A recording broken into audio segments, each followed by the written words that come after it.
सबसे पहले हम लोग क्या देखने वाले हैं, देखो ये पूरा चैप्टर किसके ऊपर बेस्ड है, तो पहले हमें वो समझने की जरूरत है। ये पूरा का पूरा चैप्टर एड्सॉर्प्शन फिनोमिना पे बेस्ड है। किस पे बेस्ड है? एड्सॉर्प्शन फिनोमिना पे बेस्ड है।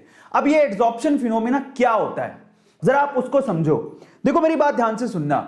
आपने चाय तो पी होगी, चाय तो आप सुबह सुबह पीते ही हो। उस चाय में जब आप बिस्किट डुबोते हो, चाय में जब आपने बिस्किट डुबोया, हा पानी आ रहा होगा मुंह में, तो बिस्किट एक्चुअली पूरी तरह से गीला हो जाता है, और ज्यादा देर डुबो के रखा तो वो बिस्किट चाय में गिर जाएगा, है ना। और कई कई बदमाश ऐसे होते हैं जो उसमें से बिस्किट को निकाल निकाल के खा जाते हैं। नहीं, तो मैं क्या कहने की कोशिश कर रहा हूं, वहां पर बिस्किट ने क्या किया, पूरी चाय को ही अपने अंदर चूस लिया, है ना। जैसे ये बोर्ड के एग्जाम और नीट के एग्जाम हमारे बच्चों के भविष्य को चूस रहे हैं, वैसे ही सरकाज़म वैसे ही बिस्किट ने क्या किया, चाय को पूरी तरह से अपने अंदर चूस लिया। अब उसको अंग्रेजी में क्या कहते हैं? उसको अंग्रेजी में एब्जॉर्प्शन कहते हैं। क्या कहते हैं? एब्जॉर्प्शन, मतलब पूरी तरह से अपने अंदर समा लेना, पूरी तरह से चीजों को अपने अंदर चूस लेना। अब ये प्रैक्टिकल एग्जांपल था, लेकिन अगर मैं क्या करूं, सपोज करो कि मेरे पास है ना ये लकड़ी का टुकड़ा है, ये लकड़ी का टुकड़ा है, ठीक है, ये लकड़ी का टुकड़ा। अब बिस्किट और लकड़ी के टुकड़े में फर्क तो होता ही है। अब अगर मैं पानी लूं, पानी की बकेट यूं, चाय ले लो, तुम्हारी मर्जी है जो भी। अब मैं ना ये जो लकड़ी का टुकड़ा है उसको मैं पहले डुबोया, डुबो के मैंने तुरंत बाहर निकाल लिया, तो क्या होगा? होगा कुछ यूं कि जो पानी होगा, अगर देखो लकड़ी के टुकड़े के ऊपर अगर फर्निशिंग की हुई है तब तो पानी भी नहीं चिपकेगा। अदरवाइज आप ध्यान से देखना कि लकड़ी के टुकड़े के सरफेस पर, जो प्योर लकड़ी होती है पेड़ से काटी गई, उसके सरफेस पर पानी आपको वो सरफेस पे गीली मिलेगी, लेकिन वो अंदर से गीली नहीं होगी। आपने कभी भी ट्राई करके देना, कोई लकड़ी का टुकड़ा हो ना, उसको आप पानी में डुबोना, तुरंत बाहर निकालना, तो वो सरफेस पे गीली होगी, अंदर गीली नहीं होगी। तो इसी को क्या बोलते हैं? एडसॉर्प्शन। तो there is a phenomenon called adsorption, और उसका मतलब होता है कि जब आपका एब्जॉर्ब होने वाली चीज सिर्फ सरफेस पर एब्जॉर्ब हुई है और कहीं नहीं, उसको एडसॉर्प्शन कहते हैं। So adsorption is the phenomena which happens only on surface, not inside, अंदर नहीं होती है। जैसे आप लोगों को कितना भी कह लो, आपको फर्क ऊपर ऊपर ही पड़ता है। आपके पापा कहते हैं नहीं गर्लफ्रेंड नहीं बनानी, बोलते हैं नहीं गर्लफ्रेंड नहीं बनानी, आपको कोई फर्क नहीं पड़ता। नहीं बेटा बॉयफ्रेंड नहीं बनाना, आपको कोई फर्क नहीं, आपको ऊपर ऊपर से सुनाई दे रहा है, अंदर तो घुसती नहीं हो बात। भगवान का नाम लो, ऊपर वाले का नाम लो, अंदर तो जाती नहीं बात, ऊपर ऊपर से है।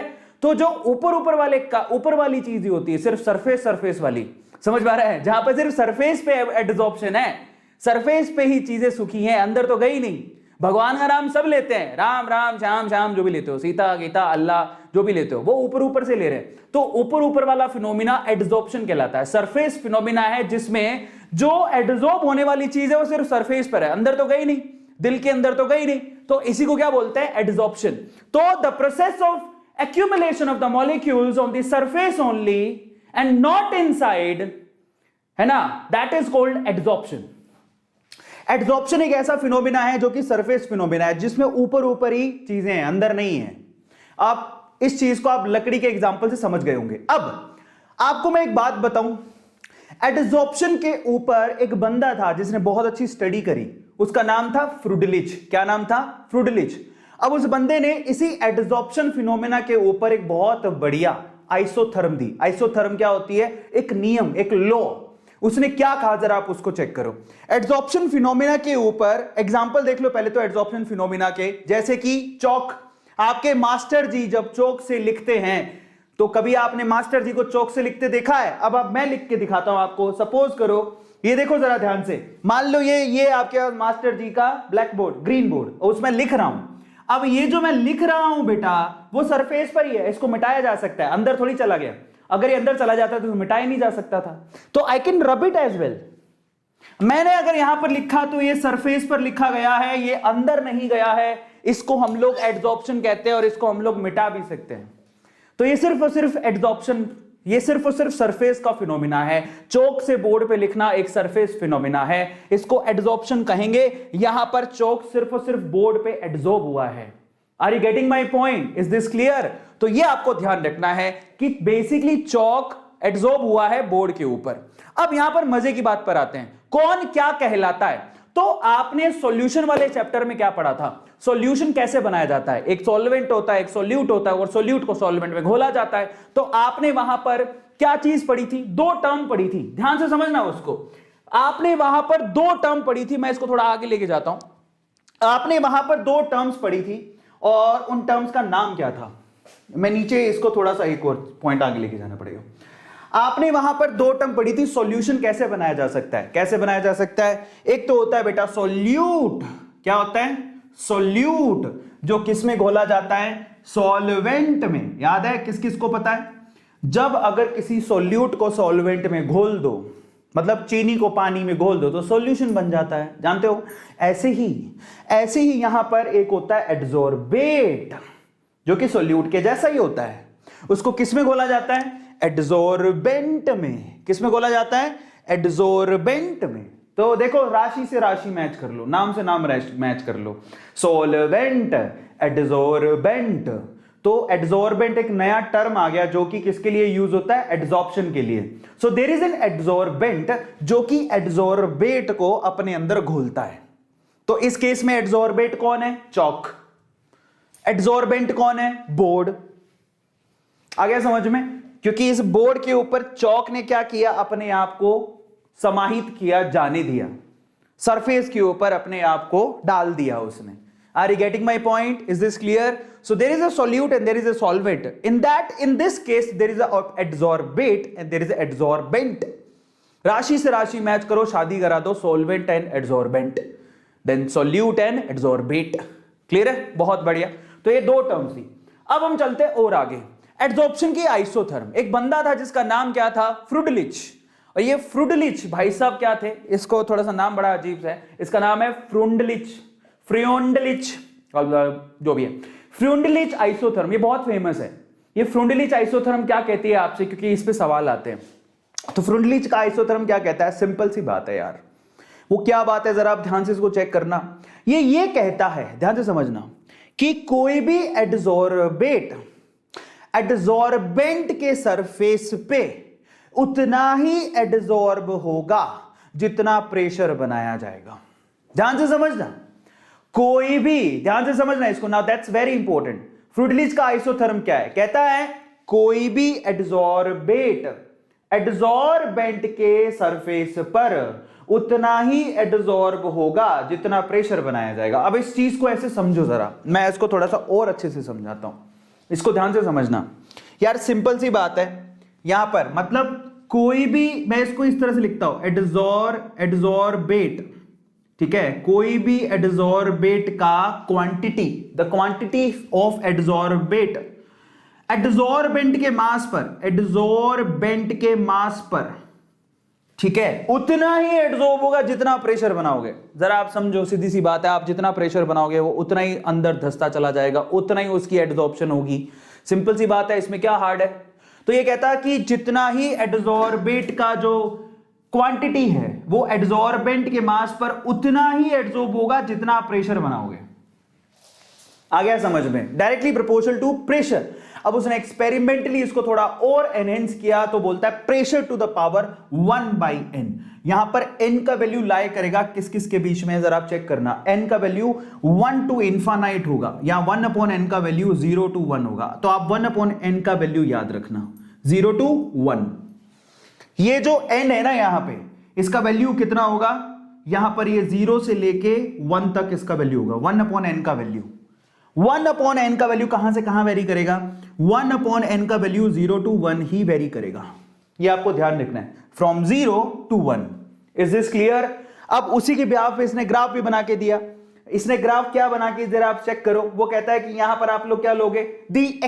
इसको बोलते हैं दी एक्सटेंट ऑफ एड्सॉर्प्शन, कि टोटल एड्सॉर्प्शन कितनी हुई। समझ में आया? इसको बोलते हैं x/m को क्या बोला जाता है? x/m को बोला जाता है the extent of adsorption, adsorption कितनी हुई। और यहां पर दिया हुआ है प्रेशर। जैसे जैसे आप प्रेशर बढ़ाओगे एड्सॉर्प्शन फिनोमिना बढ़ते जा रहा है। मतलब आप कोई भी ग्राफ पकड़ लो, ये देखो, ये पर्टिकुलर 194 केल्विन टेम्परेचर पे बनाया है। जैसे जैसे आप प्रेशर बढ़ाओगे x/m का वैल्यू बढ़ते जाएगा। अब मजे की बात देखो, अगर आप लोगों ने टेम्परेचर बढ़ा दिया तो सोचो जरा, आप क्या कर रहे हो, आप प्रेशर बना रहे हो नीचे से कि फटाफट से वो एब्जॉर्ब हो जाए। अपनी दिमाग लगाओ, बहुत सिंपल है। अगर आप कोई एग्जांपल लेना चाहते हो तो एग्जांपल भी ले सकते हो। आप चाहते हो कि कोई यहां पर स्पीसी लिया आपने और वो ये सरफेस पर एब्जॉर्ब हो जाए, मतलब अपने आप को सोख ले। जैसे आप ये सोच सकते हो, मैं ऊपर पानी ले रहा हूं, नीचे लकड़ी ले रहा हूं, सपोज करो, तो मैं चाहता हूं ये पानी लकड़ी के अंदर समा जाए। क्या चाहता हूं? पानी लकड़ी के अंदर समा जाए। समझ में आ गया? तो मैं क्या करूंगा, मैं प्रेशर बनाऊंगा तो पानी के मॉलिक्यूल ज्यादा लकड़ी में समाएंगे। सिंपल सी बात है, जितना ज्यादा प्रेशर बनाओगे उतना ज्यादा सरफेस पर पानी के मॉलिक्यूल लकड़ी के अंदर समाते चले जाएंगे। लेकिन अगर मैंने नीचे से टेम्परेचर बढ़ा दिया, आप ऊपर से तो मैं प्रेशर बना रहा हूं कि पानी घुसे किसके अंदर, लकड़ी के अंदर, नीचे से मैं उसको ताता कर रहा हूं। ताता समझते हो क्या होता है? टेम्परेचर बढ़ा रहा हूं। अरे तो नीचे से अगर टेम्परेचर बढ़ाऊंगा तो पानी तो उड़ जाएगा। तो यहां पर क्या कहने की कोशिश कर रहा है, अगर आपने टेम्परेचर बढ़ा दिया तो x/m का वैल्यू डाउन हो जाएगा। 194 पे सबसे ज्यादा, यहां सबसे ज्यादा एब्जॉर्प्शन हो रहा है, लेकिन जैसे ही आपने टेम्परेचर बढ़ाया, देखो ये ग्राफ नीचे आ गया, अब एक्सटेंट ऑफ एब्जॉर्प्शन घट गया। और टेम्परेचर बढ़ाओगे तो एक्सटेंट ऑफ ऑपरेशन और घट जाएगा। तो एब्जॉर्प्शन फिनोमिना टेम्परेचर बढ़ाने पर जनरली क्या होता है, घटता है। एब्जॉर्प्शन फिनोमिना बड़ी सिंपल सी बात है यार। आप चाहते हो पानी घुस जाए लकड़ी के अंदर, नीचे से आप उसको गर्म कर रहे हो तो पानी तो उड़ जाएगा, तो कहां से घुसेगा वो? सिंपल सी बात है, दिमाग लगाओ अपना। तो यहां पर फ्रूडलिच का आइसोथर्म इज वेरी इजी। ये कहता है भैया एक्सटेंट ऑफ एब्जॉर्प्शन प्रेशर पे डिपेंड करता है, प्रेशर के डायरेक्टली प्रोपोर्शनल होता है। इनफैक्ट वो करेक्टली ये कहता है कि प्रेशर की पावर 1/n के प्रोपोर्शनल होता है। 1/n की वैल्यू 0 से 1 तक लाई करेगी। प्रेशर जितना बढ़ाओगे एब्जॉर्प्शन उतना बढ़ेगा, लेकिन अगर आपने टेम्परेचर बढ़ा दिया तो एब्जॉर्प्शन की वैल्यू घट जाएगी। ये सिंपल सी बात वो बोलता है। Is this clear? किस किस को समझ में आ गया? तो यहां पर ये बात है टोटल। अब इसको आप लोग लेके आप इसको इस तरह से सोल्व भी कर सकते हो। मैं आपको लोग लेके दिखा देता हूं, बट ओवरऑल आपको ध्यान रखना है कि x क्या है। जरा आप ये मैं आपको करके दिखा देता हूं, लोग लिया और कुछ नहीं। मैं आपको समझाता हूं। प्रोपोर्शनलिटी को हटाने के लिए उसने k लगाया, ये k। अब ये सब क्या होता है जरा आप चेक कर लो। x यहां पर है मास यहां देखो, मास ऑफ एड्सॉर्बेट मतलब सॉल्यूट का मास जो अपने आप को सोखेगा। m क्या है? मास ऑफ एड्सॉर्बेंट मतलब जो उसको अपनी सरफेस पर सोखने देगा, वो एब्जॉर्बेंट। k और n क्या है? That is constant only. और p क्या है? Pressure. Are you getting my point? और 1/n का वैल्यू 0 और 1 के बीच में होता है। That is the absorption isotherm. अब अगर मान लो कि आपको वो लॉगरिथमिक वैल्यू भी निकालनी है तो दैट्स वेरी इजी। आप क्या करो, दोनों तरफ लोग ले लो। अगर मैं दोनों तरफ लोग लूं तो यहां मैं क्या लिखूंगा, log x/m, और यहां पर मैं क्या लिखूंगा, log ऑफ k p⁻1/n। अब log की प्रॉपर्टी लगाओ, log a इंटू b क्या होता है? इसको सोल्व करोगे तो ये निकल के आएगा log a plus log of b। अब ये log की पावर वैल्यू भी लगा सकते हो, 1/n आगे आ जाएगा, तो वो बन गया, खत्म कहानी। क्या है इसके अंदर? किस किस को समझ में आ गया?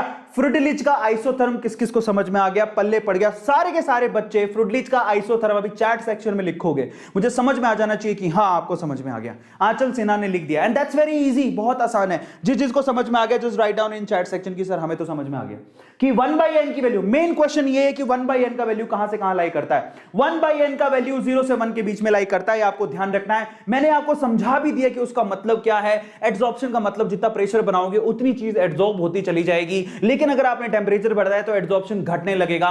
जनरली टेम्परेचर बढ़ाने से एब्जॉर्प्शन घटता है, प्रेशर बढ़ाने से एब्जॉर्प्शन बढ़ता है। अगर आप अकल लगाओगे और खुद से एग्जांपल इमेजिन करोगे दिमाग में तो बड़े आसानी से आपको समझ में आ जाएगा।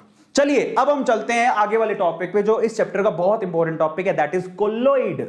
somebody is asking repeat। तो आपको बता देता हूं, ये जो चैप्टर है बेसिकली वो जो वीडियो चल रही है वो रिकॉर्ड हो जाएगी, फिर से देख लेना एक बार, तो अपने आप से खुद रिपीट कर सकते हो। अगर मैंने अभी रिपीट किया तो बहुत सारे बच्चों का टाइम खराब होगा, ठीक है, क्योंकि बहुत सारे बच्चों को समझ में आ चुका है। कोलोइड की बात करते हैं। अब कोलोइड क्या होता है, तो आपको सिंपल एग्जांपल देता हूं, कोलोइड क्या होता है। आपको मैं एग्जांपल के तौर पे सपोज करो, आप लोग सब मेरी बात ध्यान से सुनना। सपोज करो कि आपने पानी लिया, क्या लिया? पानी। क्या लिया? पानी। पानी ले लिया, पानी दा रंग वेख के अखियां चो हंजू लुढ़ गए। पानी लिया मैंने, पानी के अंदर मैंने नमक डाला, ध्यान से समझना, पानी के अंदर नमक डाला। अगर आप पानी के अंदर नमक डाल रहे हो और उसको फिर चम्मच से आप घोलोगे तो वो घुल जाएगा।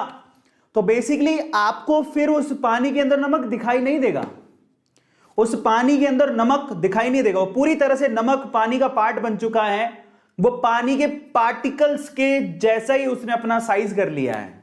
समझ में आ गया? तो हमें नमक दिखता ही नहीं है। वो कहलाता है ट्रू सॉल्यूशन। क्या कहलाता है? True solution. जब आप नमक को पानी में घोलते हो तो that is a true solution.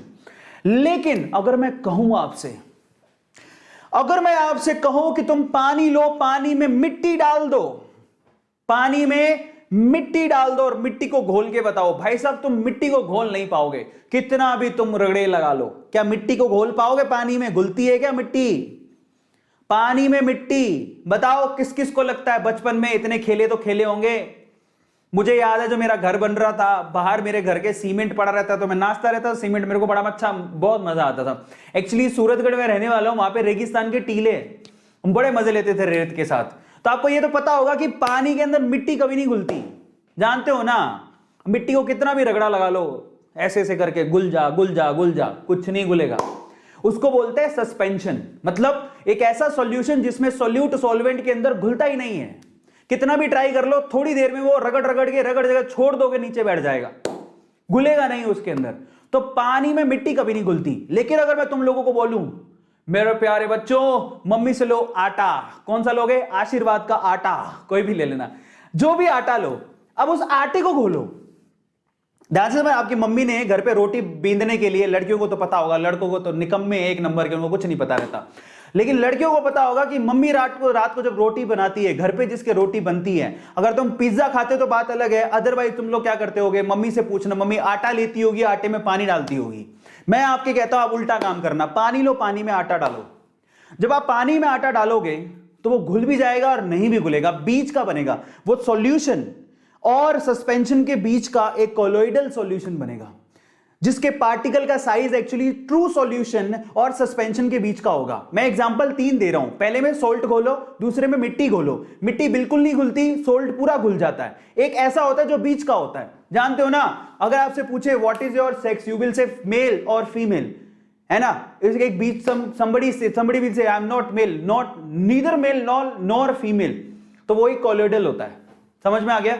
अपराध कुछ भी नहीं है, जेंडर कुछ भी हो सकता है। अगर somebody is asking what is your sex, you will say I am male, I am female. Somebody say I am neither male nor female, I am middle man. तो यहां पर सॉल्यूशन और सस्पेंशन के बीच का एक सॉल्यूशन, एक बीच का mixture होता है जिसको कोलोइडल सॉल्यूशन कहते हैं। समझ में आ गया? तो आपको ध्यान रखना है। Is this clear? यस। तो फाइनली सॉल्ट का सॉल्यूशन ट्रू सॉल्यूशन होता है, लेकिन अगर आपने पानी में मिल्क को डाल दिया तो वो एक सस्पेंशन, वो एक कोलोइडल सॉल्यूशन होता है। तो आपको ध्यान रखना है। और मजे की बात यहां पर क्या है, इसके कोलोइडल पार्टिकल की साइज, एक हेट्रोजेनियस सिस्टम जिसमें कोलोइडल पार्टिकल की साइज 1 से 1000 नैनोमीटर होती है, याद रखोगे 1 से 1000 नैनोमीटर होती है, उसी को क्या बोलता है? Colloidal solution.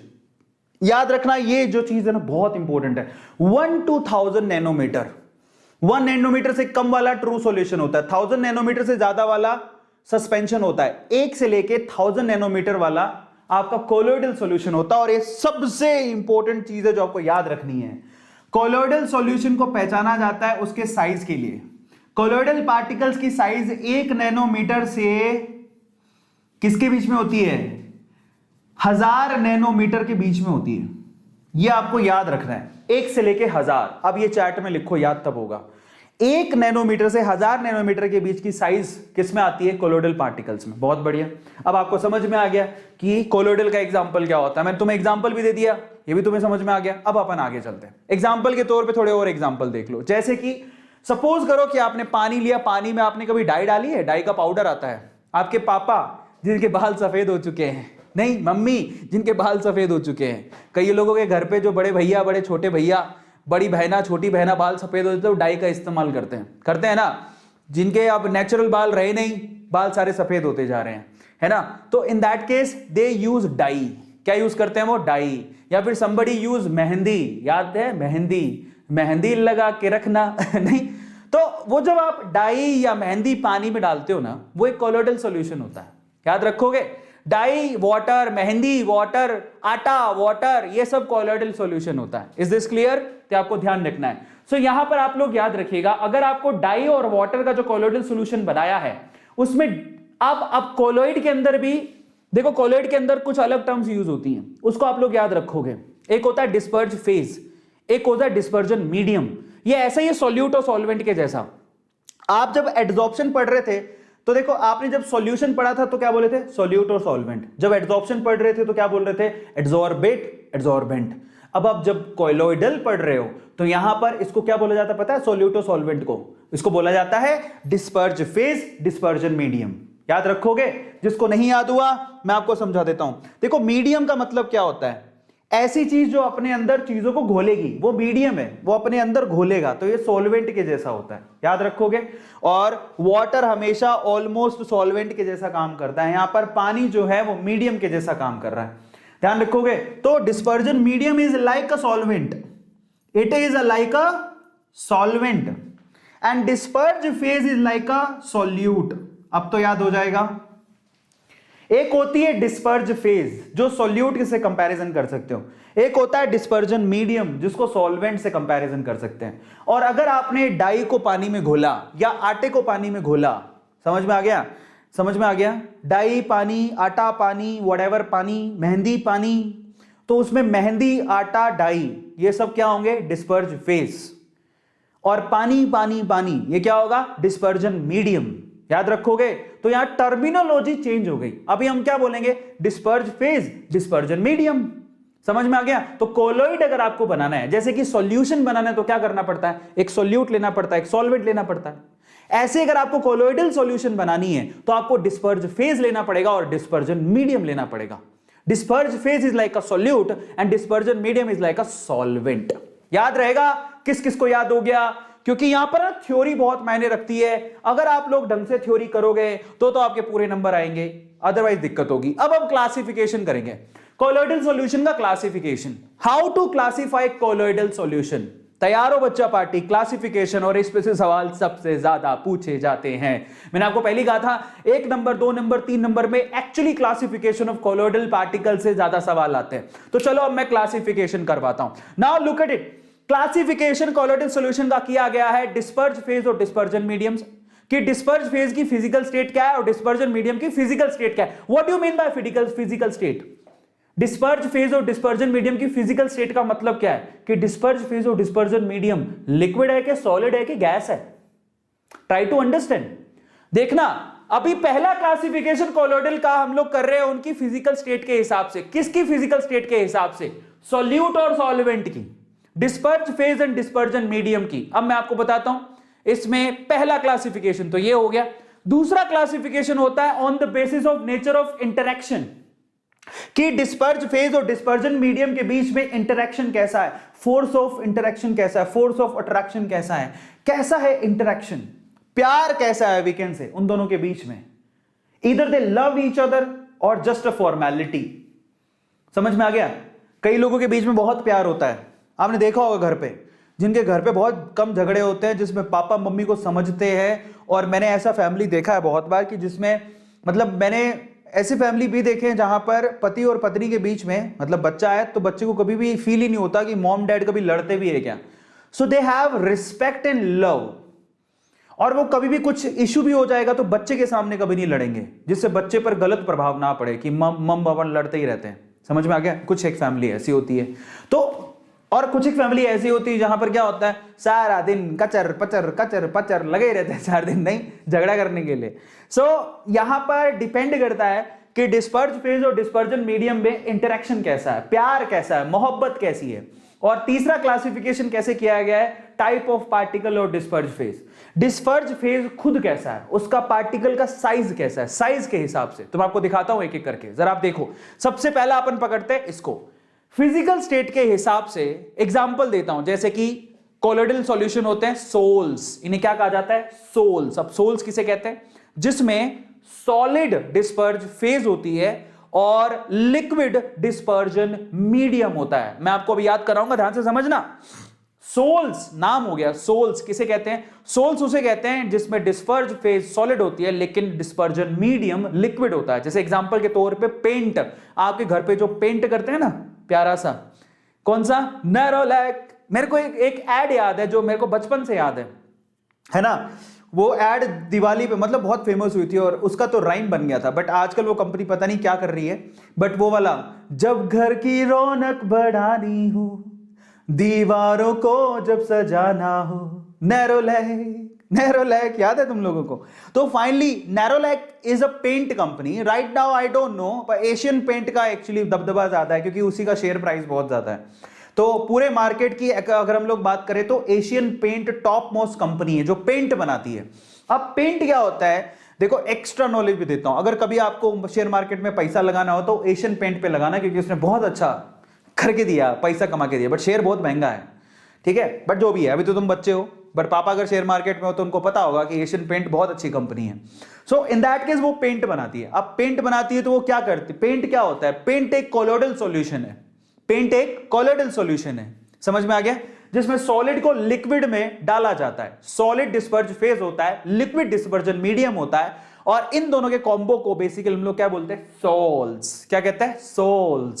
समझ में आ गया, आत्मा, सोल्स, याद रहेगा। अगला देखते हैं।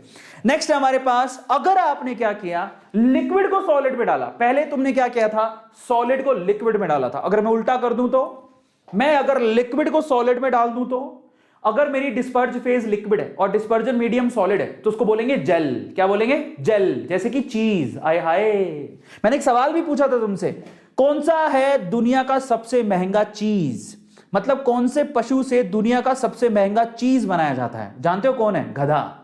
अब गधे को तुम लोग कितना कितना बोलते रहते हो, हाय गधा बोल दिया, गधा बोल दिया। दुनिया का सबसे महंगा चीज गधे के दूध से बनता है, पता है तुम्हें? उसकी कीमत जान के तुम्हारी हालत खराब हो जाएगी। 42,000 रुपए किलो, ये उसकी मिनिमम प्राइस है। 70,000 रुपए किलो तक बिकता है। कभी सुने हो पनीर 42,000 रुपए किलो? 42,000 रुपए किलो नहीं, पर गधे को गधा मत समझना तुम, ठीक है ना। फाइनली जो तुम चीज खाते हो, चीज, घर पे चीज तो होगा, जो तुम पनीर खाते हो, जो चीज खाते हो, उसमें लिक्विड सॉलिड के अंदर होता है। लिक्विड डिस्पर्ज फेज होती है, सॉलिड डिस्पर्जन मीडियम होता है, और इसको हम लोग बोलते हैं क्या है, जेल। इस पर्टिकुलर कोलोइडल सॉल्यूशन को क्या बोलते हैं, जेल। अगला क्या है जरा आप चेक करो। मान लो आपने लिक्विड को लिक्विड में मिक्स कर दिया, आपकी डिस्पर्ज फेज भी लिक्विड है, डिस्पर्जन मीडियम भी लिक्विड है, तो उसको एग्जांपल हो गया मिल्क। मिल्क में आपको पता होगा कि मिल्क और वाटर इमल्शन बनाते हैं बेसिकली। अगर आप ध्यान से देखो तो उसमें लिक्विड ही लिक्विड के अंदर जाता है। डिस्पर्ज फेज भी लिक्विड होती है, डिस्पर्जन मीडियम भी लिक्विड होता है। मिल्क इसका एग्जांपल है, इमल्शन उसे बोलते हैं। अब अगली बार कोई कहे कि सोल्स क्या होते हैं, तो सोल्स में सॉलिड लिक्विड में मिक्स होता है, याद रहेगा। अच्छा, जेल क्या होता है, जिसमें लिक्विड सॉलिड में मिक्स होता है। इमल्शन क्या होता है, जिसमें लिक्विड लिक्विड में मिक्स होता है, जिसमें डिस्पर्ज फेज और डिस्पर्जन मीडियम दोनों के दोनों कैसी होती है, बल्ले बल्ले। याद हो गया सबको? यस। तो मैंने एग्जांपल दे दिया, paint is the example of sols, cheese is example of gels, और milk is example of emulsion. याद रखना, काम आएगा, milk is example of emulsion. आइला, चलो अब मैं तुम्हें थोड़ा और डिटेल में बताता हूं। So there is a table, यहां पर टाइप्स ऑफ कोलोइड्स लिखूंगा, वो आपको पूरी याद करनी है, और एक टेबल बता देता हूं जिससे आपको याद रह जाएगा। यहां पर मैं डिस्पर्ज फेज का फेज लिखूंगा, यहां पर मैं डिस्पर्जन मीडियम का फेज लिखूंगा, यहां पर उसे क्या बोला जाता है उसे लिखूंगा, और यहां पर मैं एग्जांपल दूंगा। तैयार हो तुम लोग? तैयार हो? कौन कौन बच्चा तैयार है? टन टन टन, कौन बिंदी लिपस्टिक लगा के एकदम तैयार है? मैं यहां पर आपको डिस्पर्ज फेज बताऊंगा, यहां पर डिस्पर्जन मीडियम बताऊंगा, और यहां पर मैं कोलोइडल का सिस्टम बताऊंगा, और यहां पर एग्जांपल दूंगा। अब आप कहोगे सर ये कलर क्या है, कलरिंग क्या है, तो आपको समझाता हूं। ये भी बहुत ही क्लासी चीज है। यहां पर ये जो तीन पैटर्न दिए हैं, इसमें लिखूंगा सॉलिड लिक्विड गैस, यहां लिखूंगा solid liquid gas, solid liquid gas, यहां भी तीन ही है, वो दिख नहीं रहा, सॉलिड लिक्विड गैस। अब मैं यहां पर है ना डिस्पर्ज फेज लिखूंगा, यहां पर डिस्पर्जन मीडियम लिखूंगा, यहां पर उस सॉल्यूशन को क्या बोला जाता है, और यहां पर एग्जांपल क्या होता है। तो चलिए शुरू करते हैं। तैयार हो? कई लोग मुझे मेरी शक्ल देख के बोलते हैं आप टेक्निकल गुरुजी के भाई हो क्या? मेरे को बहुत लोगों ने कहा है, तो ऐसे मैं कभी बोलता ना ऐसे, चलिए शुरू करते हैं। तैयार हो क्या तुम लोग? तो चलिए शुरू करते हैं। तैयार हो तुम लोग? चलो। ये ना कि ये लोग, कई लोग इतने इतने खराब हैं जिंदगी में, उन्होंने कभी किसी को मतलब सुकून से पढ़ाने नहीं दिया। ऐसे गधे बच्चे हैं ना, मेरे को बहुत गुस्सा आता है। चलो अब देखो, गधा किसी को बोलना नहीं चाहिए, गधे का तो पनीर निकलता है महंगा, सबसे महंगा। तो चलो देखते हैं। फाइनली डिस्पर्ज फेज और डिस्पर्जन मीडियम का एग्जांपल देखो। सबसे पहला एग्जांपल, सपोज करो कि डिस्पर्जन फेज आपकी सॉलिड है और आपका डिस्पर्जन मीडियम जरा देखना यहां पर मैं देखो ये जो ब्लू कलर है वो यूज करूंगा सॉलिड के लिए, सॉलिड सॉलिड सॉलिड। यहां पर क्या लिखूंगा, लिक्विड लिक्विड लिक्विड, यहां पर गैस गैस गैस, ठीक है। तो ये एग्जांपल मैंने आपको देने हैं। अब ये वाला कलर सॉलिड के लिए यूज हो रहा है, मतलब डिस्पर्ज फेज भी सॉलिड है, डिस्पर्जन मीडियम भी आपका सॉलिड है। अगर आपका डिस्पर्जन मीडियम सॉलिड है तो उनके एग्जांपल मैं आपको बताऊंगा। यहां पर ये कलर मैं लिक्विड के लिए यूज करूंगा, ये मैं गैस के लिए यूज करूंगा, सेम ही है। देखो ये आपको समझ में आ रहा होगा, भर देता हूं पूरी, जैसे दिख रही है वैसी भरी जाएगी। अब तो क्या कर सकते हैं, तो यहां पर ये है, ये एग्जांपल है solid to solid, solid to liquid, solid to gas, liquid to solid, liquid to liquid, liquid to gas, gas to solid, gas to liquid. ये एग्जांपल अपने को देखने। अगर मिक्स हो रहा तो उन सिस्टम को बोलते क्या है, तो ध्यान से समझना है इसको। देखो सॉलिड अगर सॉलिड में मिक्स होगा तो उसका एग्जांपल है रूबी ग्लास। अगर आप सॉलिड को सॉलिड में मिक्स करके कॉलोइडल सॉल्यूशन बनाते हो, उसका एग्जांपल है रूबी ग्लास। रूबी ग्लास, ये देखो, ये ग्लास देखे हो कभी, ज्यादातर आपको डेकोरेशन में ग्लासेस यूज होते हैं। रूबी ग्लास बहुत ही फेमस एग्जांपल है। इसको बोलते क्या है, इसको बोलते हैं सॉलिड सोल। क्या बोलते हैं, सॉलिड सोल। जिसमें आप लोग याद रखिएगा, देखो सॉलिड को सॉलिड में मिक्स किया है, इसको बोलेंगे सॉलिड सोल। इसका नाम क्या होगा, सॉलिड सोल। रूबी ग्लास इसका एग्जांपल हो गया। अगर मान लो आप लोग, अब आगे चलते हैं, नेक्स्ट है हमारे पास, अगर आप सॉलिड को लिक्विड में मिक्स करते हो, एग्जांपल के तौर पे क्या हो गया, पेंट। एग्जांपल क्या बन गया यहां पर, पेंट। मैंने अभी आपको बताया था, अगर सॉलिड को लिक्विड में मिक्स करोगे एग्जांपल बनेगा पेंट, जब घर की रौनक बढ़ानी हो, सही है। अब अगर मान लो सॉलिड को गैस में मिक्स करो, अच्छा इस एग्जांपल, इसको बोलते क्या है, इसको बोलते हैं सॉल। क्या बोलते हैं, सॉल, ये हमने पहले देख लिया। अब अगर मान लो सॉलिड को गैस में मिक्स करो तो इसका एग्जांपल क्या होगा, इसका एग्जांपल होगा, जरा आप चेक करो, इसका एग्जांपल है, पीछे दिया हुआ है, स्मोक, धुआं, स्मोक। समझ में आ गया, smoke is the example of solid to gas. जब सॉलिड डिस्पर्जन फेज होगा, गैस डिस्पर्जन मीडियम होगी, इसको बोलते हैं धुआं। सिगरेट विगरेट का धुआं होता है वो, ठीक है। अब हम चलते हैं, इसको बोलते क्या है, इसको बोलते हैं एरोसोल। क्या बोला जाता है, एरोसोल। अब इसको याद कैसे करेंगे मैं आपको समझाता हूं। अब इसको याद कैसे करेंगे, देखो बड़ा सिंपल है याद करना। क्यों, जिसमें डिस्पर्ज फेज सॉलिड है, सॉलिड के आगे क्या लिखा होता है, सोल। क्या लिखा होता है, सोल। क्या लिखा होता है, सोल लिखा होता है। तो इनके नाम के पीछे भी क्या लगेगा, sol sol sol. Solid to solid, solid sol. Solid to liquid, सिर्फ सोल। और solid to gas, aerosol. Aero भी गैस से ही आया है। ये देखो, ये ना याद करने का तरीका, यस याद हो गया, बहुत अच्छा। अब हम लोग आगे चलते हैं। नेक्स्ट है हमारे पास, अगला है हमारे पास, लिक्विड को अगर आपने सॉलिड में डाल दिया, लिक्विड को सॉलिड में डाल दिया, उसका एग्जांपल है जेलीज। जेलीज देखी है तुमने कभी, जेली नहीं देखी होगी, ये देखो जेली, आय हाय मुंह में पानी आ गया, सच बता रहा हूं। किस किस ने जेली खाई है। जेली भी दो तरह की होती है, एक नॉन वेज जेली, एक veg jelly. Non veg jelly वास्तव में जेली से ही बनाई जाती है, एक वेज जेली होती है जो आर्टिफिशियली बनाई जाती है। टॉफी शॉफी खाई होगी तुम लोगों ने, तो इसका एग्जाम्पल हो गया जेलीज। एग्जाम्पल हो गया जेलीज। उसको बोला क्या जाता है, जरा आप ध्यान से इसको चेक करो, उसको बोला जाता है जेल। क्या बोला जाता है, जेल। जब आप लिक्विड में सॉलिड को मिक्स करते हो उसको जेल बोला जाता है। याद रखोगे, ये सवाल बहुत पूछा जाता है। अब आगे चलते हैं, लिक्विड टू लिक्विड। अगर आपने लिक्विड टू लिक्विड मिक्स किया तो लिक्विड टू लिक्विड मिक्स का एग्जांपल क्या है, अभी देखा, emulsion, milk. Milk is example of liquid to liquid. इसको बोला क्या जाता है, मिल्क एग्जांपल है और इसको इमल्शन कहा जाता है। अब हम चलते हैं लिक्विड टू गैस। अगर आपने लिक्विड को गैस में मिक्स करने की कोशिश करी तो उसका एग्जांपल क्या है, ये देखो, क्या है ये, धुआं, फॉग।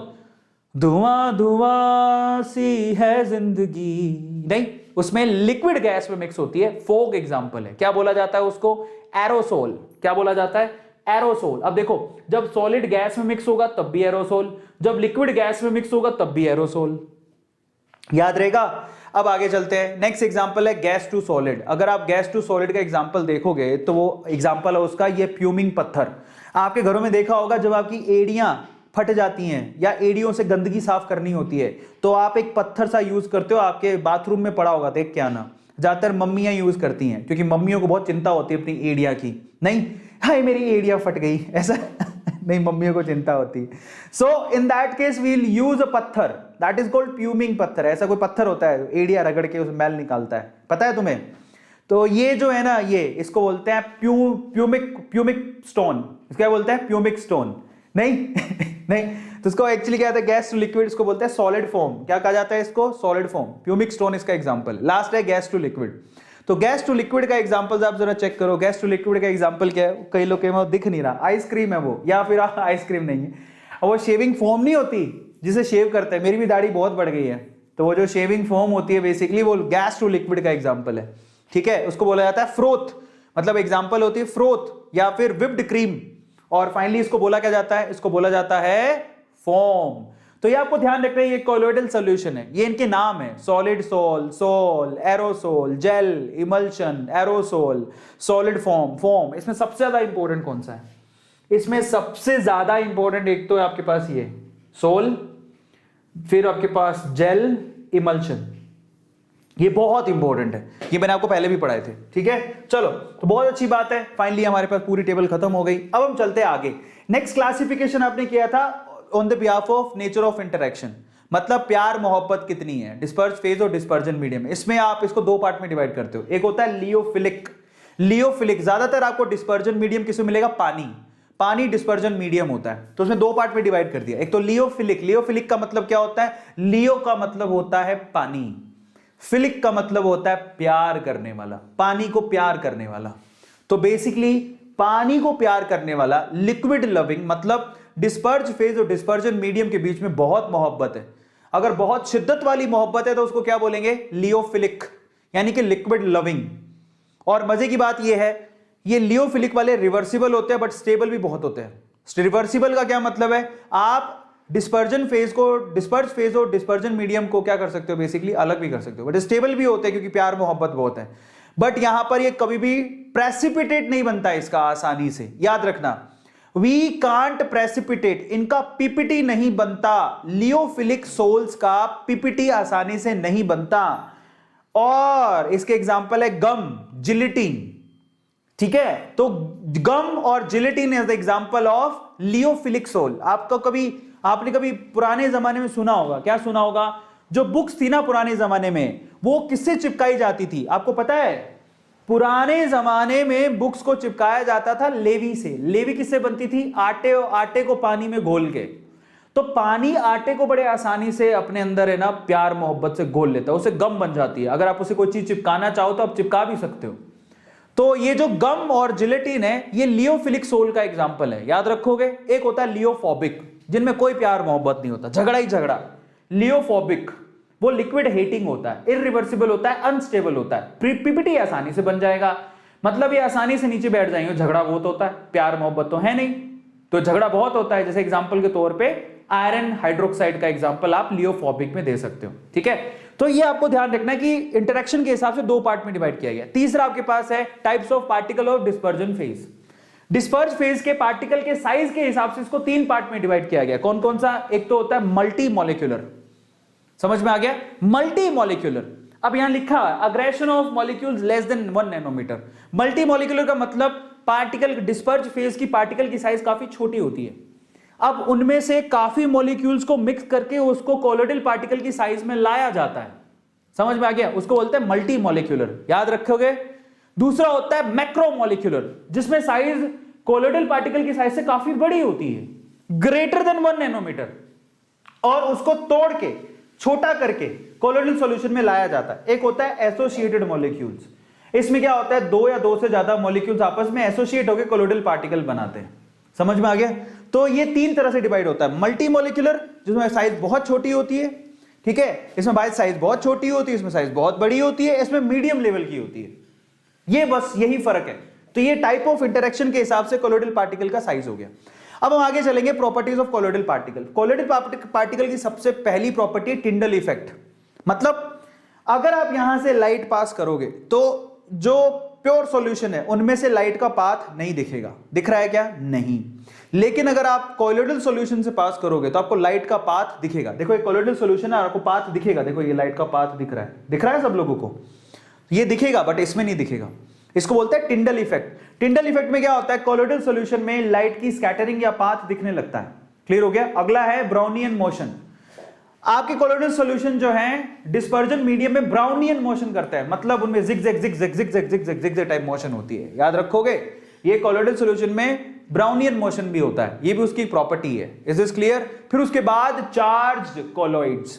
मैं आपको बता देता हूं कि ज्यादातर जो कोलोइड्स होते हैं या तो पॉजिटिवली चार्ज होते हैं या नेगेटिवली चार्ज होते हैं। उनको प्रेफरेंशियल एड्सॉर्प्शन भी कहते हैं, मतलब आपका कोलोइडल पार्टिकल अपनी सरफेस के ऊपर एक चार्ज पार्टिकल को एड्सॉर्ब कर लेता है। इसको प्रेफरेंशियल एड्सॉर्प्शन कहते हैं, इसलिए वो चार्ज होते हैं। मैं आपको एग्जांपल बताता हूं। यहां पर एक कोलोइडल पार्टिकल है जो अपने प्रेफरेंशियली अपने ऊपर पॉजिटिव चार्ज आयन को एड्सॉर्ब करके बैठा है। इसका मतलब क्या होता है, ज्यादातर कोलोइडल पार्टिकल बेसिकली क्या होते हैं, या तो पॉजिटिवली चार्ज होते हैं या नेगेटिवली चार्ज होते हैं। एग्जांपल के तौर पे पॉजिटिव चार्ज का एग्जांपल देखो, ये AgI कोलोइडल पार्टिकल था, इसने Ag प्लस आयंस को जो कि एक्सेस में थे अपने ऊपर प्रेफरेंशियली एड्सॉर्ब कर लिया। समझ में आ गया? इसीलिए क्या हो गया, पॉजिटिवली चार्ज कोलोइड हो गया। तो कोलोइड पार्टिकल की खास बात ही होती है, वो कोलोइडल पार्टिकल क्यों है, वो सॉल्यूशन क्यों नहीं है, क्योंकि हर एक पार्टिकल के ऊपर पॉजिटिव चार्ज है, तो दे हेट ईच अदर। इसलिए यहां पर क्या होता है, ज्यादा मोहब्बत तो है नहीं दो पार्टिकल्स के बीच में, तो इसलिए यहां पर वो कोलोइडल पार्टिकल्स की रेंज में आ गए, एसोसिएट नहीं होते दोनों एक दूसरे से। तो ना तो वो सस्पेंशन में गए ना सॉल्यूशन में गए। इसको बोलते हैं बेसिकली हर कोलोइडल पार्टिकल पे या तो पॉजिटिव या नेगेटिव चार्ज होता है। ठीक है, यहां पर एग्जांपल किसका दिया हुआ है, AgI अगर Ag प्लस को प्रेफरेंशियली एड्सॉर्ब कर लेता है तो पॉजिटिव चार्ज पार्टिकल बनाता है। इसी तरह से नेगेटिव पार्टिकल भी होता है। हर एक कोलोइडल सॉल्यूशन प्रेफरेंशियली, मतलब कई कोलोइडल सॉल्यूशन प्रेफरेंशियली अपने ऊपर नेगेटिव चार्ज को एब्सॉर्ब कर लेते हैं। एग्जांपल के तौर पे FeCl3 जो NaOH के साथ रिएक्ट करके एक ऐसा कोलोइडल सॉल्यूशन बनाता है जिसके ऊपर एक्चुअली नेगेटिव चार्ज होता है, तो ये नेगेटिव सोल हो गया। तो कोलोइडल पार्टिकल भी दो तरह के होते हैं, एक पॉजिटिव सोल, नेगेटिव, मतलब चार्ज्ड होते हैं। अब मजे की बात, अगर वो चार्ज्ड हैं तो वो इलेक्ट्रोफोरेसिस कर सकते हैं। अगर कोलोइडल पार्टिकल चार्ज होते जो कि हमने पढ़ा, तो उनमें इलेक्ट्रोफोरेसिस फिनोमिना हो सकता है। क्या होता है इलेक्ट्रोफोरेसिस? उसमें आप लोग क्या करते हो, एक यू ट्यूब लेते हो, ठीक है, और उसको आप क्या करते हो, बैटरी से अटैच करते हो, ये पॉजिटिव ये नेगेटिव। अब अगर कोलोइडल पार्टिकल चार्ज हुए, मान लो आपने पॉजिटिवली चार्ज कोलोइडल पार्टिकल डाले, तो वो कहां जाएंगे, नेगेटिव की तरफ।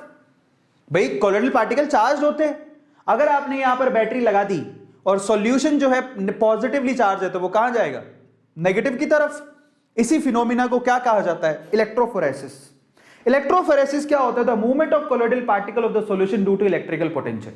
इलेक्ट्रिकल चार्ज अगर आप अप्लाई करते हो और उसकी वजह से कोलोइडल पार्टिकल की मूवमेंट होती है, इसको इलेक्ट्रोफोरेसिस कहा जाता है।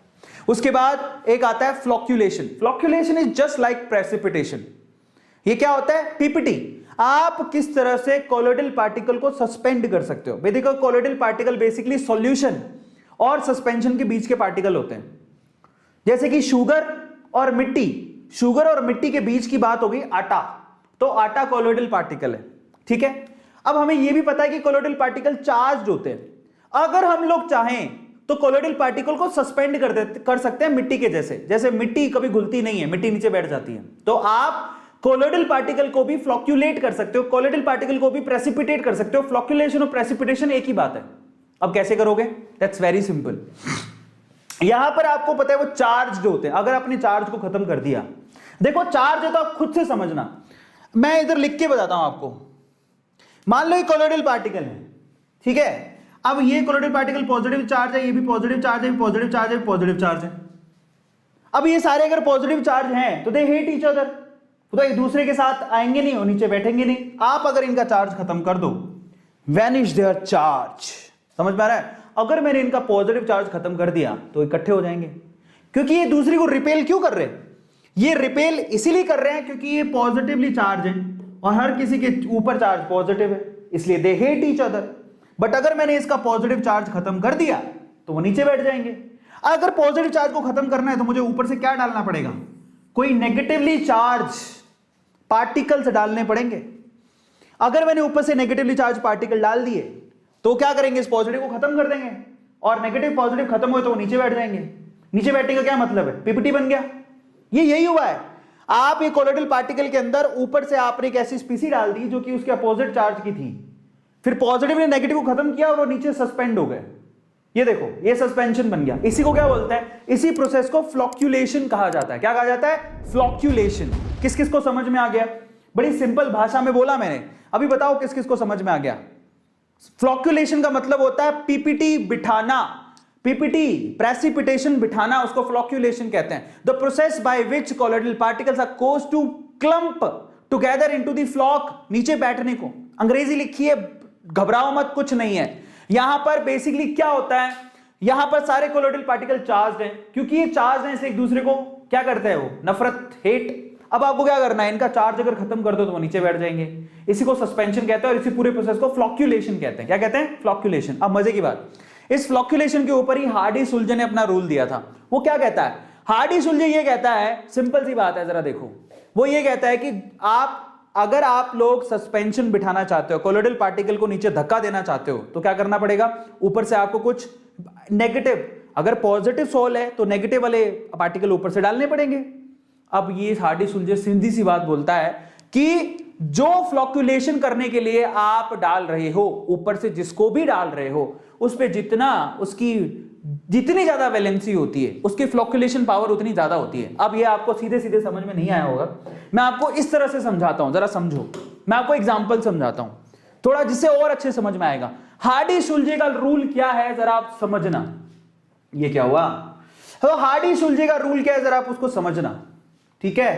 हार्डी-सुल्जे का रूल क्या है, जरा उसको समझना, मजा आ जाएगा आपको, कसम से कह रहा हूं, जो एग्जांपल दे रहा हूं। तो आप देखो क्या कहता है वो। मैं मान लो कि मेरे पास है ना एक कंटेनर है, क्या है? कंटेनर। उस कंटेनर के अंदर मान लो आपके पास है ना तीन कोलोइडल पार्टिकल है, 3, 1 2 3। अब एक कोलोइडल पार्टिकल में मान लेता हूं कि इन पर पॉजिटिव चार्ज है। कैसा चार्ज है? पॉजिटिव। अब ये पॉजिटिव चार्ज होने की वजह से एक दूसरे के रिपेल कर रहे हैं, नीचे तो बैठेंगे नहीं। अब इसको बिठाने के लिए मैं क्या करूंगा? ऊपर से कुछ ऐसी चीज डालूंगा जिससे ये क्या करे, बेसिकली इसका अपोजिट चार्ज डालने वाला हूं, जिससे नीचे बैठ जाए। एक और प्रॉपर एग्जांपल लें, रुको, एक और एग्जांपल से समझाता हूं।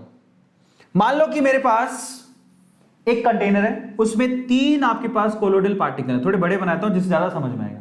सपोज करो कि वो नेगेटिवली चार्ज है, नेगेटिवली चार्ज है। आप एग्जांपल कोई भी ले सकते हो, पॉजिटिव भी ले सकते हो, नेगेटिव भी ले सकते हो। नेगेटिव समझना ज्यादा आसान है क्योंकि आप आयंस को जानते हो जो ऊपर से डालोगे। अब ध्यान से समझना, ये 3 है, समझ में आ गया? अब इसको प्रेसिपिटेट करवाने के लिए या सस्पेंड करवाने के लिए मेरे को ऊपर से क्या डालना पड़ेगा? कोई पॉजिटिवली चार्ज आयन डालना पड़ेगा। सपोज करो कि मैंने वो डाला Na+, सोडियम प्लस डाला। मुझे बताओ ईमानदारी से, मैं यहां पर कितने Na+ डालूं कि ये तीनों के तीनों सस्पेंड हो जाएं? बताओ, मैं यहां पर कितने N+ डालूं कि ये तीनों के तीनों सस्पेंड हो जाएं? बताओ जल्दी, सवाल पूछा हूं, जल्दी से बताओ। मैं यहां कितने N+ डालूं, Na+, कि तीनों के तीनों सस्पेंड हो? गधे, 2 क्यों बोल रहा है? 3 है तो 3 डालने पड़ेंगे ना, 2 लिख रहे, 3 डालने पड़ेंगे ना। यहां उल्लू हो क्या? कोई 4 लिख रहा है। अरे यहां पर नेगेटिव पार्टिकल कितने हैं? 3, तो कितने पॉजिटिव डालने पड़ेंगे? 3। कोई कह रहा है 1। झंडू बाम हो क्या? इतनी अकल तो होगी तुम लोगों को। और कैसे कैसे लोगे बताओ? मतलब इतने से आसान से सवाल में भी तुम लोग कैसे कैसे जवाब देते हो? कोई कह रहा है 0, कोई कह रहा है 4, कोई कह रहा है 10। बेटा तुम बोर्ड एग्जाम देने के लायक हो क्या? 4 क्यों कह रहे हो तुम लोग? बावड़े हो क्या? क्या कह रहा हूं मैं? 3 नेगेटिव पार्टिकल है, कोलोइडल पार्टिकल। अगर मुझे उसे नीचे बिठाना है तो मुझे कितने डालने पड़ेंगे? Na+, 3। यार ऐसे जवाब भी मत दो कि जिसमें सामने वाले को हंसी आ जाए और तुम्हें कहते बावड़े हैं। क्या एनसीईआरटी के एग्जाम क्या? वो पोखरियाल जी खुद कहेंगे इनके लिए मैं एजुकेशन मिनिस्टर बनाऊं, जिनको छोटी छोटी चीजें नहीं आती हैं। पोखरियाल जी यही कहेंगे। पोखरियाल जी वैसे ही उनके तुम्हारे कमेंट सुन सुन के उनके बाल उड़े पड़े। अगला सवाल, नेक्स्ट क्वेश्चन। ये तो 3 डालने पड़ेंगे। अगर मैं मान लो इसकी जगह मैं ये डालता हूं, Na+ डाला था पहले, अगर मैं इसकी जगह ये डाल दूं तो Ca+2। अब बताओ ये कितने डालने पड़ेंगे? Ca+2 आयन अगर यूज करता हूं, 3 है, उस पर चार्ज 2 है, कितने डालने पड़ेंगे? 3/2 नहीं, समझ में आ गया? उससे तो कम ही क्वांटिटी डालनी पड़ेगी ना। कितने डालने पड़ेंगे? Ca+2 एक तो डालना पड़ेगा जो 2 को लेके मरेगा, फिर 1 बच जाएगा, आधा एक और डालना पड़ेगा, तो 1.5 ही डालना पड़ेगा। समझ में आया क्या? दोबारा समझाऊं। Na+ के डालने पड़ रहे थे 3, Ca+2 के डालने पड़ रहे 1.5। अगर मैं मान लो कि यहां पर Al+3 ले लूं तो वो कितना डालना पड़ेगा? अगर मैं Al+3 आयन लूं तो वो कितना डालना पड़ेगा बताओ? अगर मैं Al+3, गधे कई लो, रिपीट क्या गधे हो क्या ही करोगे तुम? बताओ Al+3 कितने डालने पड़ेंगे? 1। दोबारा समझो क्या बोल रहा हूं। मैं कह रहा हूं कि तुम्हारे पास यहां पर 3 कोलोइडल पार्टिकल्स है। कोलोइडल पार्टिकल्स क्या है? 3 कोलोइडल पार्टिकल्स। कितने हैं? 3 कोलोइडल पार्टिकल। अब मैं उन 3 कोलोइडल पार्टिकल को नीचे बिठाना चाहता हूं, तो मुझे ऊपर से क्या डालने पड़ेंगे? अगर ये नेगेटिवली चार्ज है तो मुझे पॉजिटिव चार्ज डालना पड़ेगा। तो ऊपर से अगर मैं Na+ डालूं तो मुझे कितने Na+ डालने पड़ेंगे? 3, क्योंकि Na+3 डालूंगा तो ये 3 के साथ रिएक्ट करके नीचे बिठा देंगे। तो मुझे Na+ कितने डालने पड़े? 3। Ca+2 कितने डालने पड़ेंगे? 1.5। और Al+3 तो एक ही डालना पड़ेगा। क्यों? क्योंकि इसके ये एक के ऊपर +3 चार्ज है, जो तीनों -3 को नीचे बिठा देगा। तो बेटर क्या है? बेटर है Al+3। Al+3 is best. क्यों? क्योंकि ये एक ही काफी है। समझ में आ गया? दोबारा समझाऊं, अकल लगाओ। ये एक ही काफी है, तो मेरे लिए बेस्ट क्या होगा? यही। तो हार्डी शुल्जे भी यही कहता है। हार्डी शुल्जे ये कहता है, मेरे बच्चों हाथ जोड़ के विनती करता हूं, दिमाग थोड़ा ताजा करो, फ्रेश। लास्ट है, हार्डी शुल्जे ये कहता है, मेरे प्यारे बच्चों, किसी आयन पे जितना ज्यादा चार्ज होगा उसकी फ्लॉक्यूलेटिंग पावर भी उतनी ज्यादा होगी। इतनी सी कहानी है। तो flocculating power is directly proportional to charge on ion. याद कर लो। अब कई लोग तो इसमें भी रिपीट कराते हैं, राम भरोसे हो तुम लोग। क्लियर हो गया सब लोगों को? क्लियर हो गया कि प्रेसिपिटेशन पावर चार्ज के डायरेक्टली प्रोपोर्शनल होती है। जितना ज्यादा चार्ज होगा फ्लॉक्यूलेशन उतनी आसान होगी। तो यहां पर यही है हार्डी शुल्जे रूल। ये कहता है greater is the valency. Aluminium की वैलेंसी 3 ही होती है। Greater is the flocculating power. खत्म। तो अगर नेगेटिव सोल को फ्लॉक्यूलेट करना है तो Al+3 आसानी से करेगा, Ba+2 फिर Na+। सबसे अच्छी फ्लॉक्यूलेटिंग पावर किसकी होगी? Al+3 की। और अगर पॉजिटिव सोल को फ्लॉक्यूलेट करना है तो नेगेटिव डालना पड़ेगा। इनमें सबसे ज्यादा नेगेटिव चार्ज किस पे है? -4। ये सबसे ज्यादा नेगेटिव है। फिर -3, फिर -2, फिर -1। तो सबसे ज्यादा फ्लॉक्यूलेटिंग पावर किसकी होगी? इसकी, नेगेटिव सोल में। समझ में आ गया? पॉजिटिव सोल में इस नेगेटिव चार्ज की और नेगेटिव सोल में इस पॉजिटिव चार्ज की। ले देखिए, सिंपल सी बात है। चार्ज पे जितना, आयन पे जितना चार्ज होगा उतनी ज्यादा उसकी फ्लॉक्यूलेटिंग पावर होगी। फिनिश। किस किस को समझ में आ गया? आ गया सबको समझ में? फाइनली अब हमारी थ्योरी हो गई खत्म। ठीक है, so we will do top 10 questions. अब हम चलते 10 सवाल करते हैं। 10 क्वेश्चंस। तैयार हो तुम लोग? 10 क्वेश्चंस विद मी। पहला सवाल क्या है? जरा पढ़ो। ये 1 मार्क का क्वेश्चन है। कहता है, in reference of Freundlich isotherm write the expression for adsorption of gas on solid in the form of an equation. मतलब ले दे के बात यह है कि फ्रूडलिच के आइसोथर्म को लिखना है। फ्रूडलिच के एड्सॉर्प्शन आइसोथर्म को लिखना है। तो क्या है ये फ्रूडलिच के आइसोथर्म? कौन बताएगा बच्चों? कौन बताएगा? x/m = k। उसके साथ में क्या लिखा था? Pressure to the power 1/n। सिर्फ यहां खत्म नहीं होगी, आपको ये लिखना पड़ेगा x क्या है? x क्या है यहाँ पे? एड्सॉर्बेट का मास। m क्या है? एड्सॉर्बेंट का मास। k क्या है? कांस्टेंट। 1/n क्या है? कांस्टेंट। यहां पर 1/n की वैल्यू 0 से 1 होती है। p क्या है? प्रेशर। उसको लिख के आ जाना था कि भाई जो एक्सटेंट ऑफ एड्सॉर्प्शन है, इसको बोलते हैं extent of adsorption. Extent of adsorption is directly proportional to pressure to the power 1/n। खत्म कहानी। तो ये 1 नंबर का है। क्लियर हो गया? यही लिख के आना है आपको, और चाहो तो उसको लॉगरिथमिक वे में भी लिख के आ जाओ, तुम्हारी मर्जी है। चलो अगला सवाल कहता है, सवाल number 2, write one difference of the following solution and colloids. इन दोनों में आपको एक डिफरेंस लिखना है। इनका सिंपल डिफरेंस बहुत सारे हैं। सॉल्यूशन के पार्टिकल की जो साइज होती है 1 नैनोमीटर से कम होती है, जबकि कॉलोइडल पार्टिकल की साइज जो होती है वो 1 नैनोमीटर से 1000 नैनोमीटर के बीच में होती है। मेरे से तुम 10-12 एग्जांपल ले लो उसके। सॉल्यूशन के पार्टिकल की साइज होती है 1 नैनोमीटर से कम, जबकि कॉलोइडल पार्टिकल की साइज होती है 1 नैनोमीटर से लेके 1000 नैनोमीटर के बीच में। ये पहला अंतर हो गया। दूसरा अंतर, ये टिंडल इफेक्ट नहीं दिखाता, ये टिंडल इफेक्ट दिखाता है। टिंडर नहीं बोल रहा हूं, टिंडल बोल रहा हूं। टिंडल, एक टिंडर भी होता है, टिंडर। टिंडर नहीं, टिंडर से डरो, तुम अभी उस लायक नहीं हो। एक होता है टिंडल, तो टिंडल इफेक्ट ही दिखाता है, वो नहीं। ये ब्राउनियन मोशन नहीं करते, ये ब्राउनियन मोशन करते हैं। इसमें सोल्यूट और सॉल्वेंट होता है, उसमें डिस्पर्स फेज और डिस्पर्जन मीडियम होता है। सॉरी, हाँ सही बोला। तो एग्जांपल लिखना है, ठीक है। तो सॉल्यूशन के पार्टिकल की साइज होती है ये, जब ये कॉलोइडल पार्टिकल की साइज होती है ये, इस तरह से लिखना है। नैनोमीटर में लिखो, ज्यादा अच्छा है, ठीक है। चलो अब हम आगे चलते हैं, नेक्स्ट क्वेश्चन, तीसरा सवाल है in reference of surface chemistry define dialysis. Dialysis क्या होता है? मैंने आपको डायलिसिस तो कवर नहीं करवाया, बट एक्चुअली डायलिसिस को आप कवर कर सकते हो। डायलिसिस क्या होता है? बायो के बच्चों को डायलिसिस का पता है, आप बायो के अंदर ही डायलिसिस की टर्म पढ़ते हो।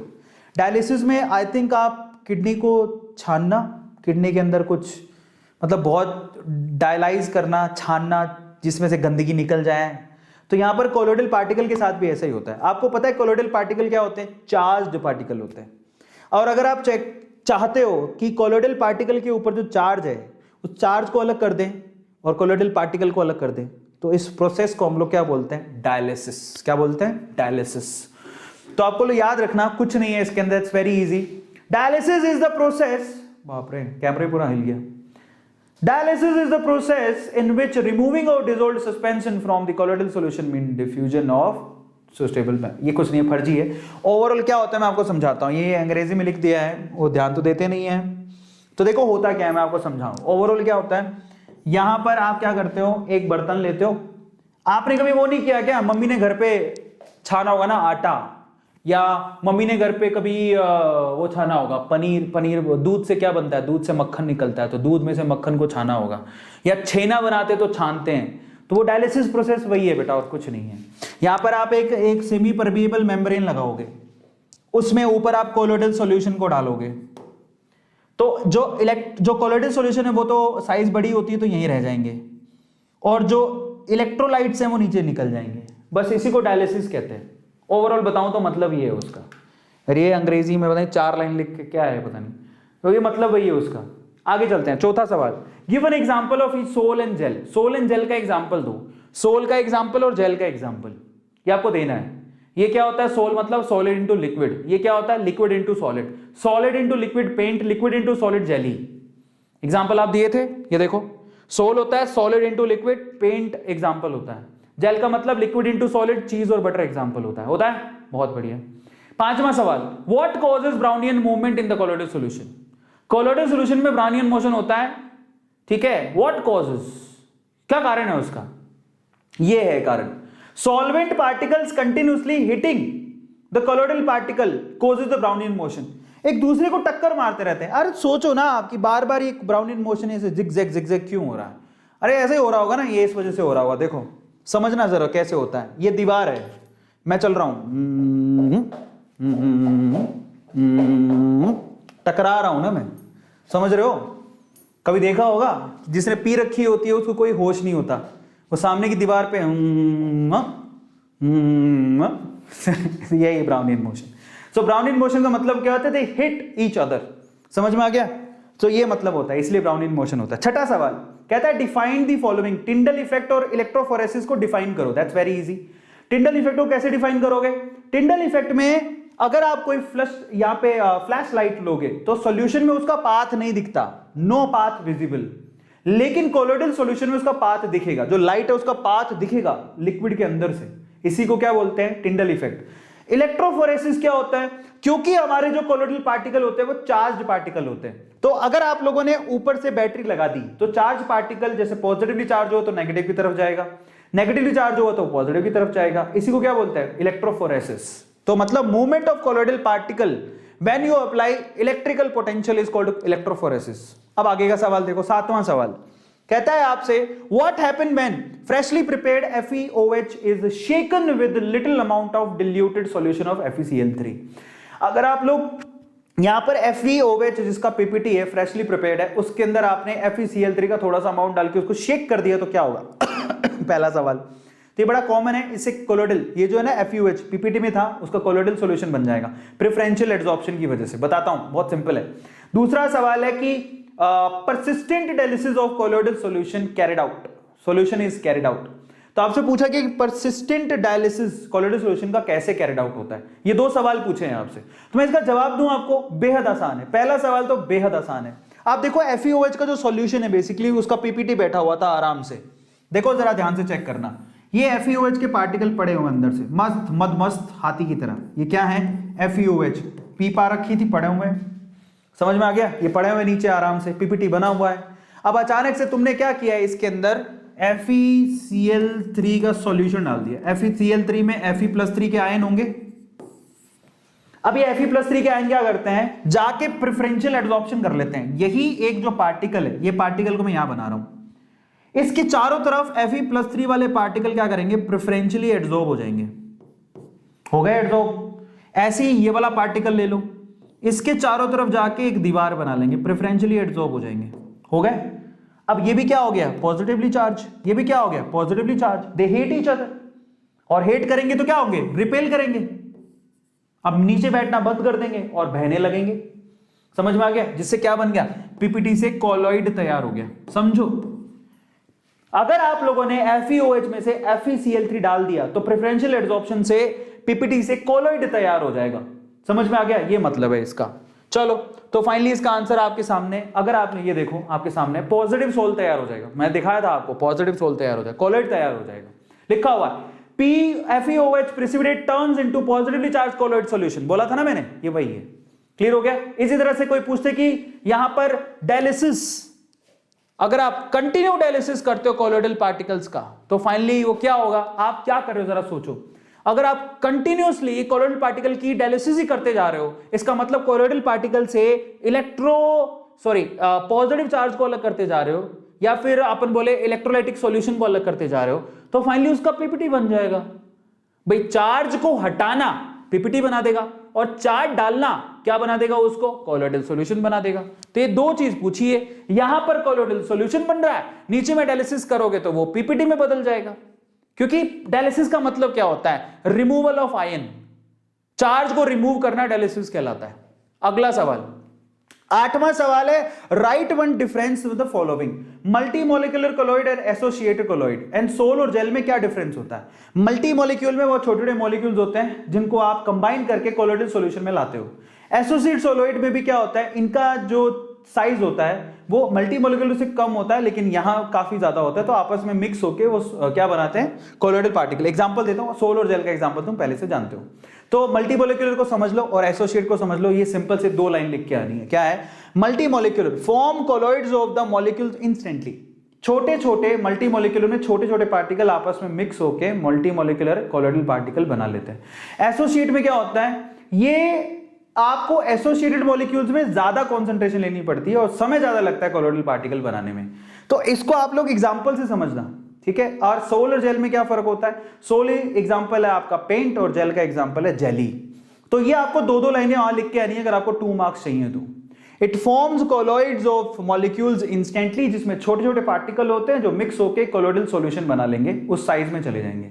एसोसिएट में आपको ज्यादा क्या करना पड़ता है, forms colloid only above higher concentration. एक पर्टिकुलर कॉन्सेंट्रेशन के बाद जब आप मिक्सिंग करते हो तभी वो एसोसिएट होकर कोलॉइड बनाएंगे, अदरवाइज नहीं बनाते। ठीक है, ये मतलब होता है। अब 9वां सवाल है, what is an adsorption isotherm. Adsorption isotherm क्या होता है, describe the Freundlich isotherm, and that's very easy, बहुत बार कर चुके हैं, अभी फिर से देख लो। आइसोथर्म का मतलब क्या होता है, एडसॉर्प्शन आइसोथर्म का मतलब ये है कि कितना एडसॉर्बेंट पे एडसॉर्ब होगा वो डिपेंड करता है प्रेशर के ऊपर, और उसी के हिसाब से फ्रूटलीच ने आइसोथर्म दी थी। ठीक है, उसमें टेम्परेचर का कांस्टेंट होना बहुत ज्यादा जरूरी है। अगर आप टेम्परेचर को वेरी करोगे तो ग्राफ नहीं बना पाओगे। और फ्रूटलीच का आइसोथर्म इसी को लेके x/m is equals to K p⁻1/n। ये तो आएगा, पक्का आएगा, समझ में आ गया। और इस तरह से आपको ग्राफ बनाना है x/m वर्सेस p। जैसे जैसे आप प्रेशर बढ़ाते जाओगे x/m की वैल्यू बढ़ती जाएगी, लेकिन अगर आपने टेम्परेचर बढ़ाया तो ग्राफ नीचे की तरफ जाता जाएगा, क्योंकि टेम्परेचर बढ़ाने पर एडसॉर्प्शन घटती है। अब फाइनली आखिरी सवाल, 10वां सवाल क्या पूछता है, give the reason of the following, Brownian movement provide stability to the colloidal solution, reason दो। True solution does not show Tyndall effect, reason दो। Addition of alum purifies water, इसका रीजन दो। तो इनके 3 के रीजन देने हैं, क्या लिखोगे, तो इसके रीजन जरा आप चेक करो। पहला, Brownian movement helps colloidal particle not to settle down. Brownian movement की वजह से पार्टिकल कभी सेटल डाउन हो ही नहीं सकते, वो घूमते रहते। यही तो सवाल पूछा। Brownian movement provide stability to colloidal solution, क्यों, क्योंकि ब्राउनियन मोशन की वजह से आपके पार्टिकल ऐसे ऐसे ऐसे ऐसे करके जिगजैग मोशन करते रहेंगे, कभी नीचे जाएंगे नहीं, नीचे जाएंगे नहीं तो पीपीटी कहां से बनेगा। तो कोलॉइडल सॉल्यूशन आपका हमेशा तैयार ही रहेगा। बी, ट्रू सॉल्यूशन क्यों टिंडल इफेक्ट नहीं देते, क्योंकि ट्रू सॉल्यूशन की जो पार्टिकल की साइज होती है बहुत छोटी होती है, इतनी छोटी होती है कि वो लाइट को स्कैटर नहीं कर सकते, इसलिए वहां से वो पाथ दिखता ही नहीं है, can not scatter the light. और आखिरी सवाल है, व्हेन एलम का फॉर्मूला होता है Al2SO4 whole thrice is added to water it forms gel like precipitate solution. वो AlOH टाइप का जेल लाइक प्रेसिपिटेट बना लेता है, समझ में आ गया? और यही प्रेसिपिटेट अटैक करता है इंप्योरिटी पर और वो नीचे बिठा देता है। इस तरह से एलम वाटर को प्यूरिफाई करता है। तो एलम में जो ये होता है वो पानी के साथ AlOH होल थ्राइस बनाता है और यही इंप्योरिटीज को लेके नीचे बैठ जाता है। ये वही वाली कहानी है लास्ट में, हम तो डूबेंगे सनम तुम्हें भी ले डूबेंगे, समझ में आ गया? तो हम तो डूबेंगे सनम तुम्हें भी ले डूबेंगे। तो Al2SO4 होल थ्राइस जो है वो पूरी तरह से नीचे लेके डूब जाता है AlOH की वजह से, समझ में आ गया? ये finally wow amazing surface chemistry बल्ले बल्ले खत्म हो गई।